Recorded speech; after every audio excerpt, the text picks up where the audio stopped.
because I think the L&T numbers are just finally out. Waiting to see some of them flash on the bottom of your screen there, but not yet. Pragya, you managed to get anything out? Well, no, you know, the press release is still getting uploaded. Yeah, I know. I can't. The numbers come out and, share.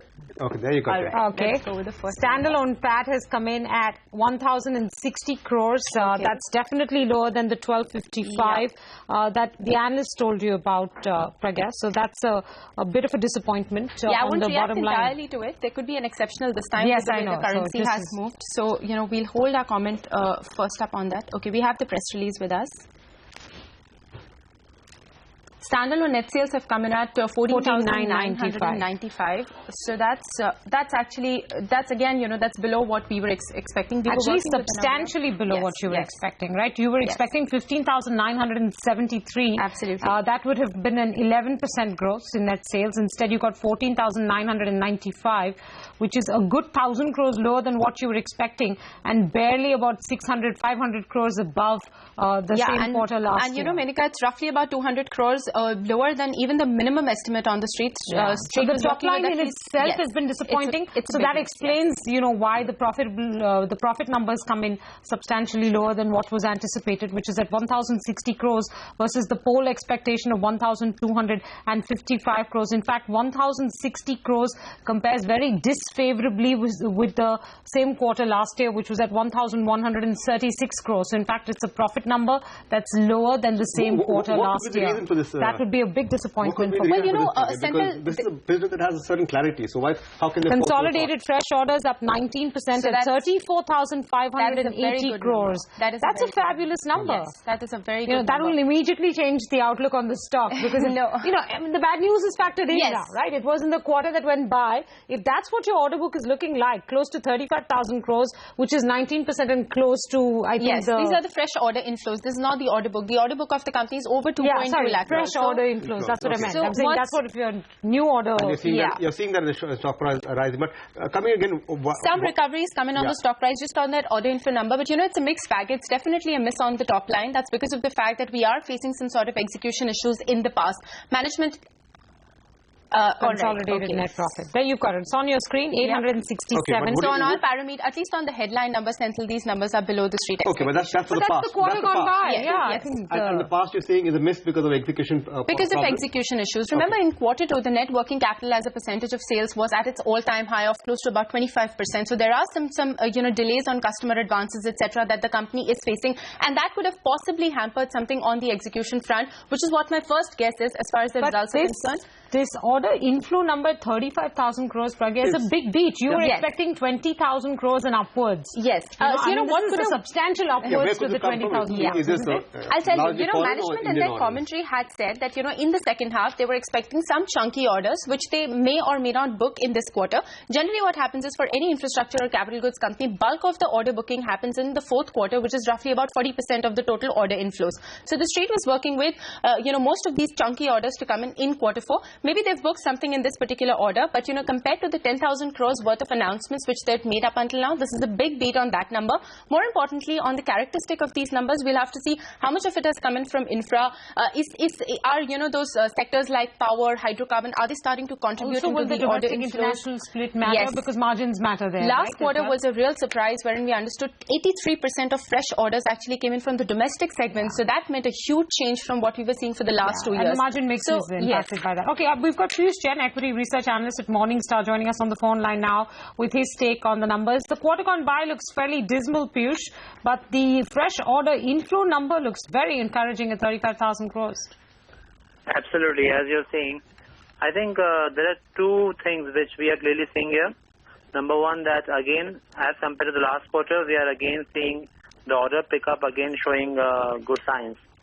Now, we just have to see whether the green shoots in the domestic side is continuing in this quarter also. But apart from the order, the numbers actually continue to show pressure on the margins. And basically, the P&L is slightly below. So, net profit is below our expectation. But the orders which are coming, they have absolutely a beat. Have you been able to pick up any detail, Piyush, on the mix in terms of the order inflow, the fresh order inflow, domestic, international, vertical-wise, all of that? No, I'm just going through the statements. Piyush, if I could just ask you a question. On the top line, what do you think has led to this big miss? Because, while on the order inflow number, the results have definitely been a fair bit of a positive surprise. What's led to this big top line miss? Would it lead you guys to, sort of revise your guidance downwards, your estimates for FY15 and FY16? Yeah, actually, our estimates are already on the lower end of the consensus, because what we believe is that the orders have just started to pick up. On the international side, the competitive situation is quite fierce, so the margins are not that supportive. And on the domestic side, basically, the capex has not picked up. So while orders have just started to pick up, it will take a couple of quarters for the company to show that in the P&L. So whatever improvements we have seen, last quarter largely came from some disposals and some pickup in the infrastructure segment. So for us, I think it's basically affirming our thesis that the margin should be range bound and any large improvement is unlikely. But what is good to see here is that the order book is continuing to maintain the pace. How much of these orders that they've reported today could be orders that they would have normally reported in the fourth quarter, but they booked them in the third quarter this year? I don't think it should not be more than 30%, because largely if you want to compare, fourth quarter basically will bring the impact of higher execution. Normally the execution pace picks up in the fourth quarter, so that should eventually happen. Normally happens every year. Okay, Piyush, one more question. On a consolidated basis, the 9-month order inflow number of the company stands at roughly about 1,08,000 crores or so. So the asking rate for them to actually achieve the 20% order inflow guidance for, quarter 4 would roughly stand at anywhere between 45,000 crores plus. Do you think the company is in a position, given all the kind of management commentary you've heard up until now, that they will be able to achieve that? Because, that is a tall ask. We haven't seen 40,000 crores plus kind of orders booked by the company in one quarter in quite some time now. No, it will be very tough. Okay, it will be very tough, and we do not have a very clear idea whether the international bid will eventually result in order awarding at present. But I think it will be very tough. And also, if you look at the consolidated profit after tax, which has come roughly around 867 crores, it's absolutely below the estimates, street estimates, and absolutely below our estimates also. Okay, we have some details from the press release. The international order inflow during the quarter was 6,300 crores. That's 18% of the total order inflow of 35,000 crores approximately. Order inflow for the 9-month period stood at 1,77,000 crores, which is about 16% higher right now. And in the 9-month period, so they haven't given a quarterly breakdown, but the 9-month period, they've said predominantly the order inflow was driven by domestic orders backed by infrastructure and power segments. The international order inflow in the 9 months was 26%. That's all they've given us. But for the quarter, they've said international order inflow is at 6,300 crores. So a bulk of that, 30,000 crores almost, has come through domestic orders. Has come in from domestic orders. Yeah. And, more importantly, as Piyush was also saying, that this is a very big asking rate, even for them, given the current scenario. So if there is some positive commentary from the management wherein they sound really confident that they will be able to achieve this guidance, that is something that the street will want to watch out for. Even though this is a very good order inflow number, there still remains that risk of the management possibly revising the order inflow guidance downwards. All right, let's listen in to Shankar Raman, because L&T CFO there, addressing media and analysts on the numbers. For the quarter and 9 months ended 31st December 2014. The usual disclaimer on forward-looking statements, followed by a presentation which will have 3 sections. It will talk about the performance highlights of the group, the consolidated financial results of the company, and the segment performance. We start off with the group performance. And just before we get into the performance, and it's important for you to appreciate the context in which these performance numbers are being reported. Many countries in the world are going through their own economic churn and are trying to come out with their own prescription for discovering growth in their economy. While all of this is happening, one of the central themes to many of these countries is India's attractiveness as a market and destination for jobs, for technology, for capital and whatever else that are to be added along with it. Possibly realizing this, the present government is trying to take initiatives which enables the Indian industry to benefit from this attention. Of course, it's going to take some time for translation of all of this into realistic policy framework, procedures, administrative processes. So India Inc., while it continues to be aspiring, is still on the wait and watch mode, waiting for these policies to become sustainable business opportunities. It is in that background that L&T has completed successfully one more quarter of operations in an environment which can be termed as challenging. Looking at the performance of the group for the quarter, the orders that the company won have risen by 19%, and these comparable numbers are with respect to respective quarters or time periods of the past year. And for the 9-month period, they are up by 15%.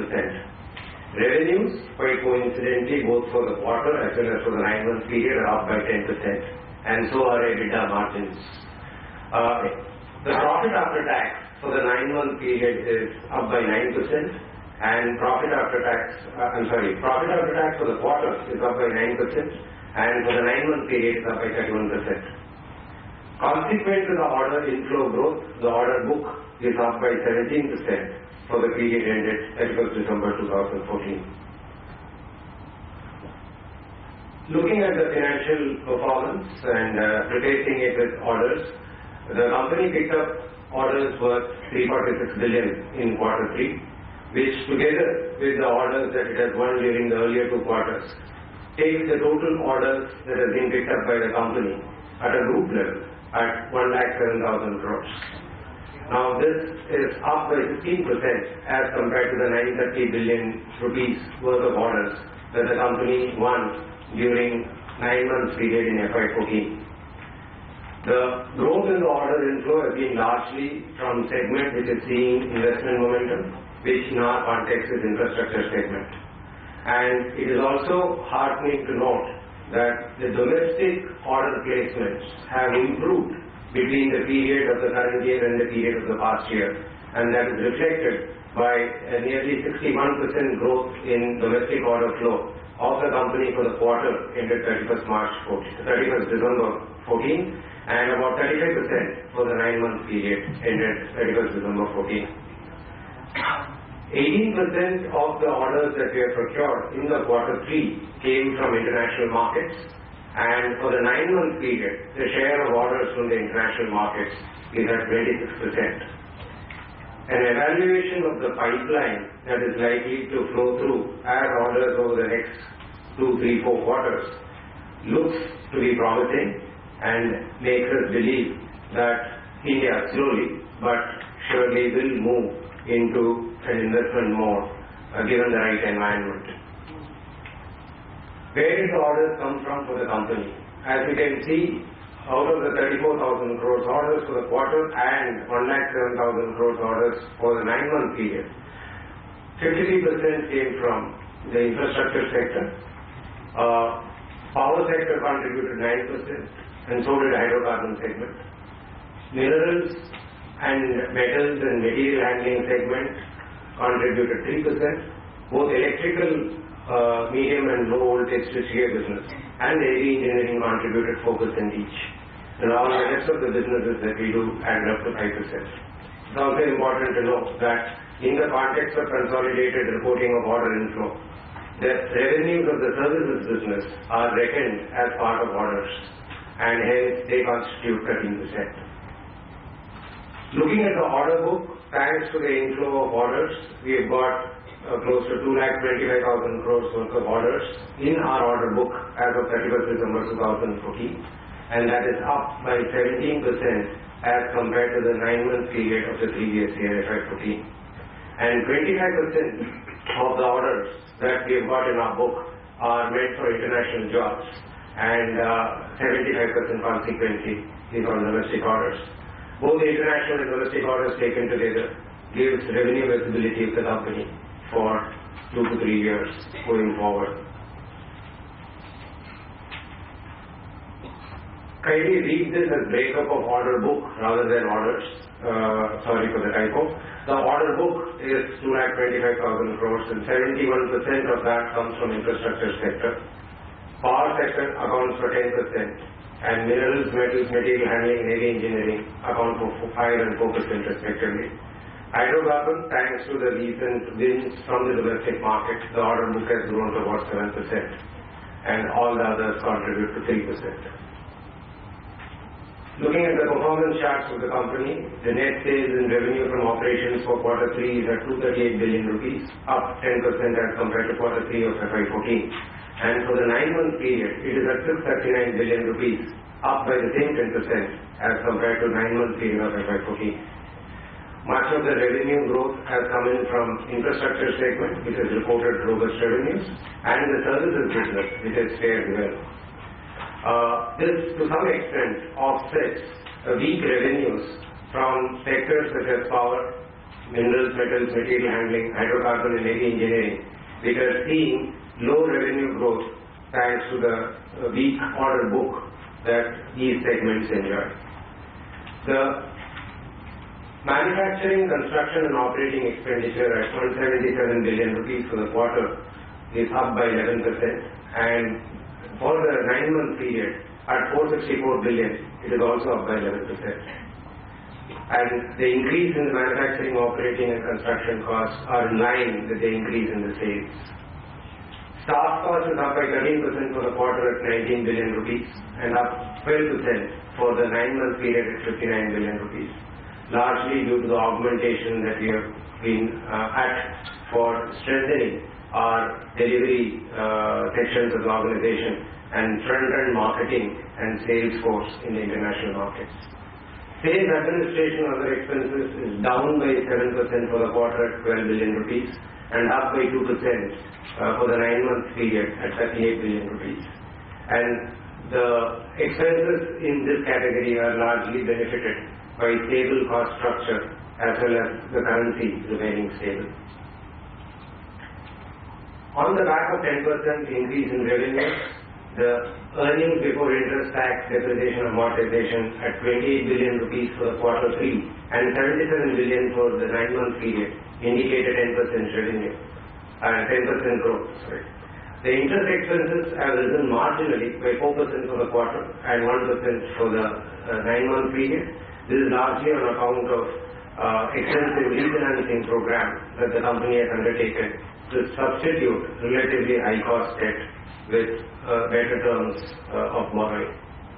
The depreciation is a result of the capitalization that the company at the group level has embarked on and it's up by 15%. And it is also due to the fact that commencing 1st April 2014, the estimated life of the assets have been re-verified and mandated by Schedule 2 of the Companies Act, which resulted in higher depreciation than the depreciation that we've been providing in the past years. Nothing remarkable about other income at 2.3 billion rupees for the quarter and 7.26 billion rupees for the 9-month period. These reflect the gains earned from treasury operations of all the companies which constitute L&T Group. After providing for taxes, the profit after tax is up by 9% for the quarter at 8.67 billion rupees and up 31% for the 9-month period at 26.95 billion rupees. It's useful to refresh our minds that the 9-month period does include the gains that we made on divestment of Dhamra Port in quarter 1 of the current year.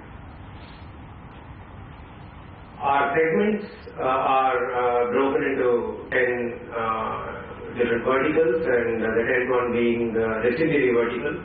These are infrastructure, power, metallurgical, heavy engineering, electrical and automation, hydrocarbon, the development projects, technology services and information technology business, financial services, and the rest.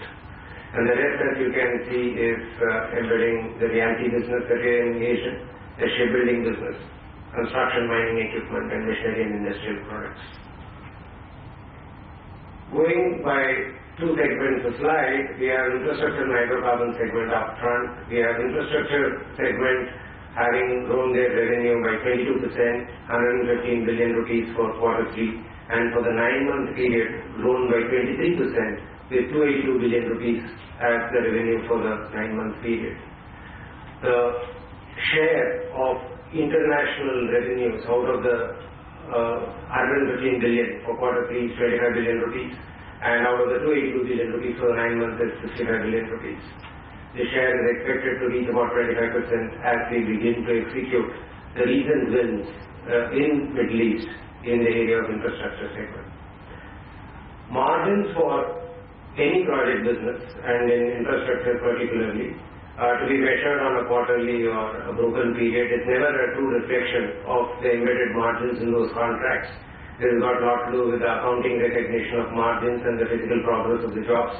So as we see at the quarter level, the margins for the infrastructure segment is 9%, and for the 9-month period, it is at 9.7%.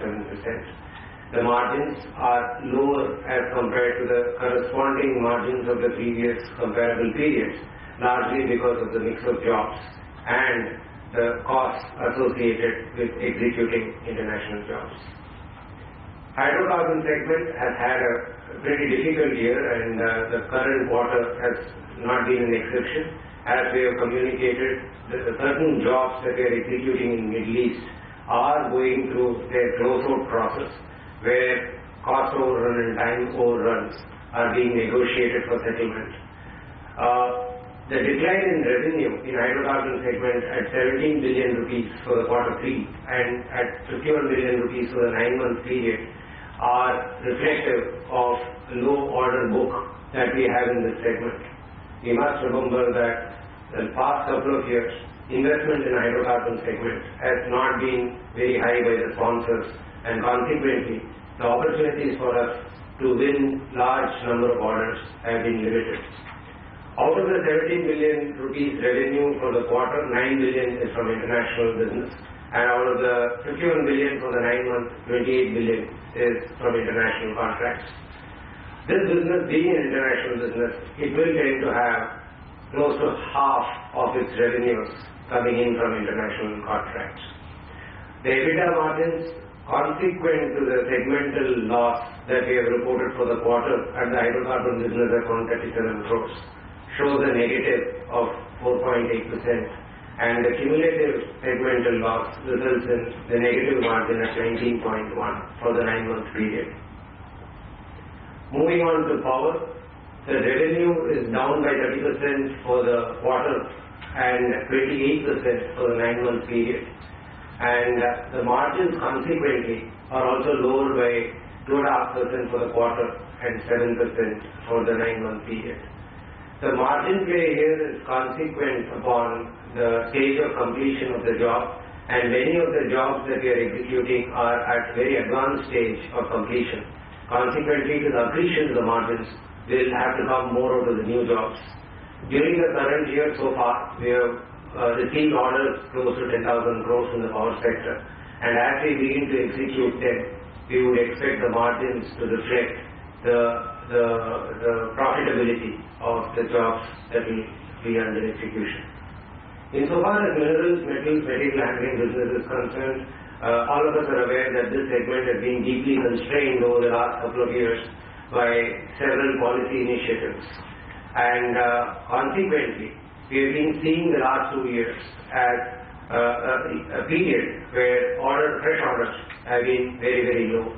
Consequently, the revenues continue to show a declining trend, having declined by 56% for the quarter at 6.83 billion rupees and at 36% for the 9 months at 23.71 billion rupees.